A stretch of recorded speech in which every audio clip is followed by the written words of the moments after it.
मुझे ना बैन कर दिया है उस्मा जी ने। 12 शाले गाने चला के कमीजा उत्ते चुक के लाचे इत्थे तिकर करके बहुत सारी बातें मुझे याद है। उस गाने पे शदीद तरीन एतराज के बावजूद मैंने आपकी रिस्पेक्ट की खातिर वो गाना चलने दिया।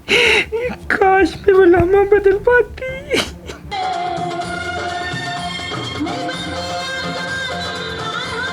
अस्सलाम वालेकुम ख़वातीनो हज़रात, मैं हूं आपकी अपनी होस्ट मोमिन अली और आप देख रहे हैं टेली सोशल पाकिस्तान। हमारे साथ आज मौजूद है स्टेज एक्ट्रेस सूफिया भट्ट। आइए जानते हैं उनकी जर्नी के बारे में उन्हीं की ज़बानी। अस्सलाम वालेकुम। वालेकुम अस्सलाम जी। कैसी हो सूफिया? अल्हम्दुलिल्लाह मैं बिल्कुल ठीक। आप कैसी हैं? मैं ठीक हूं अल्हम्दुलिल्लाह। इतनी प्यारी इस खूबसूरती का राज क्या है? इसको नेचुरल हूँ। हाँ, और दिल साफ है मेरा। मैं मुनाफिक नहीं हूँ इस वजह से कि तो सूफिया इस इंडस्ट्री में कैसे आई? इंडस्ट्री में मुझे कोई लेके आए थे। मुझे वैसे कोई शौक़ नहीं था इंडस्ट्री में आने का, कोई क्रेज़ नहीं था बचपन से ही। ठीक है, कहते हैं कि जो आर्टिस्ट होते हैं वो बाय बर्थ होते हैं, लेकिन मैं बस इंसिडेंटली आ गई। कोई रेफरेंस वाले थे, उन्होंने मुझे कहा कि तुम्हारे अंदर टैलेंट है तो तुमने काम करना है और हमने करवाना है, तो इसलिए मैं इंडस्ट्री पहले ऐसे आई, उसके बाद फिर मजबूरी बन गई। ओके, बाय चॉइस आई इसका मतलब? हाँ, बाई चॉइस आई। तो कितनी देर हो गई इस इंडस्ट्री में और कितना नाम बना लिया? मुझे 7 ईयर्स हो गए हैं। 7 ईयर्स में मैं कुछ देर ब्रेक भी लिया, छोड़ दिया काम और बाकी करती रही। ठीक, और अभी स्टिल काम कर रही हो? कर रही थी, अब नहीं कर रही। मुझे ना बैन कर दिया है उस्मा जी ने। उसकी क्या रीज़न रही? कुछ नहीं, मैं परफॉर्म कर रही थी तो वो आई हैं जब सडनली, तो उन्होंने कहा कि आपका गाना सही नहीं है ना। किस सॉन्ग पे आप परफॉर्म कर? पंजाबी सॉन्ग था, दोवें मीं विच रल के नहाइए, आज मेरा जी करदा।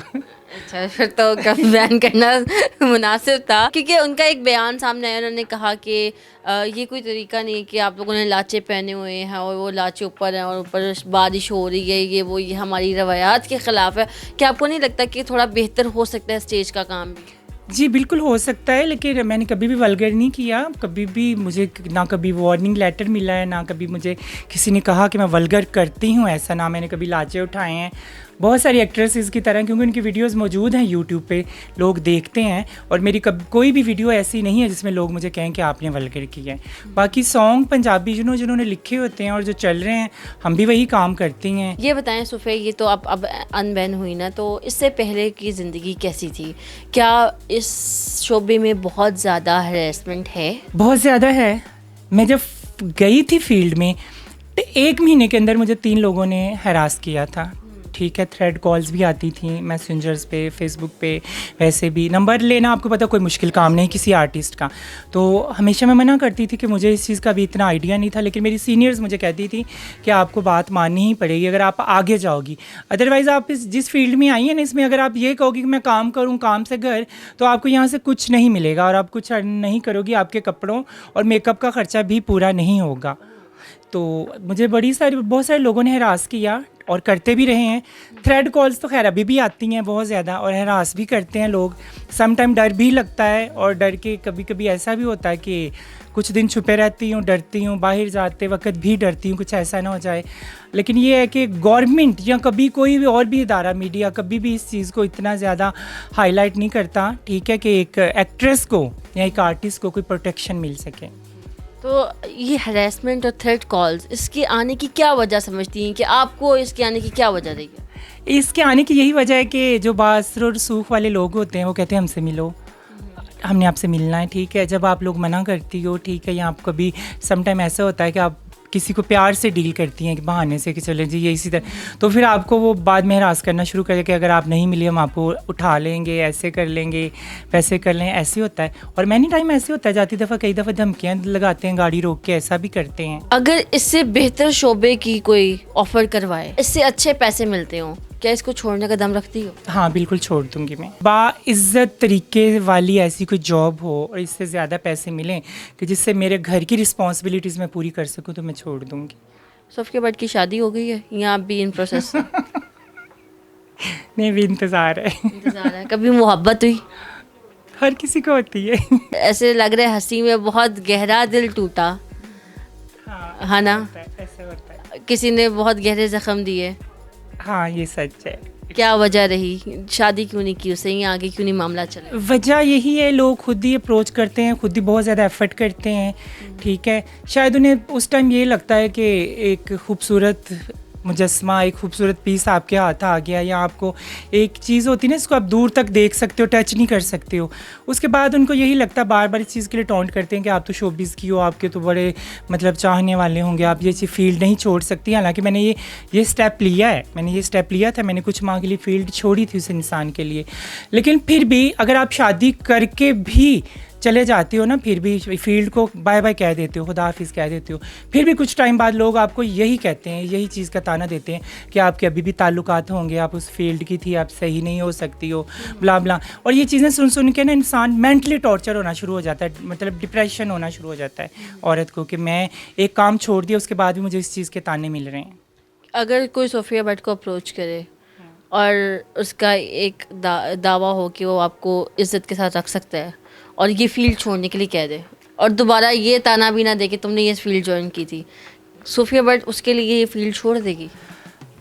हाँ, मैं छोड़ दूँगी। कोई एक चीज़ जो अपनी ज़िंदगी से ख़त्म करना चाहो, वो क्या होगी? मैं अपनी ज़िंदगी से गुस्सा ख़त्म करना चाहती हूँ। मुझे गुस्सा बहुत आता है। जब से मैं इस फील्ड में आई हूँ ना, तब से मुझे बहुत ज़्यादा गुस्सा आता है। तो कोई इंसान बात करता है ना, बात सही करना तो पहले की बात है। लोग देखते हैं शोबिज़ की औरतें सबसे पहले गलत बात करते हैं। सबसे पहला क्वेश्चन होता है मिलोगी, सेकंड क्वेश्चन होता है कि पेमेंट क्या है, रेट क्या है, ठीक है। वो ये नहीं देखते कि एक आर्टिस्ट है।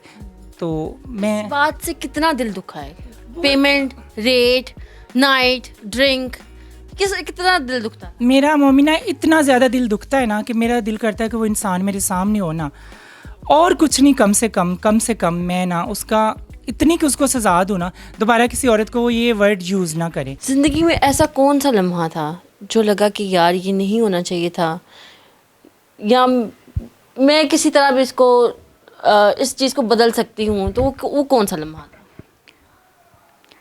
जब मेरे बाबा जान दुनिया से चले गए ना, मैं उनसे बहुत प्यार करती थी। मैं आज तक नहीं भूल पाई मोमिना, आज तक उनको नहीं जाना चाहिए था।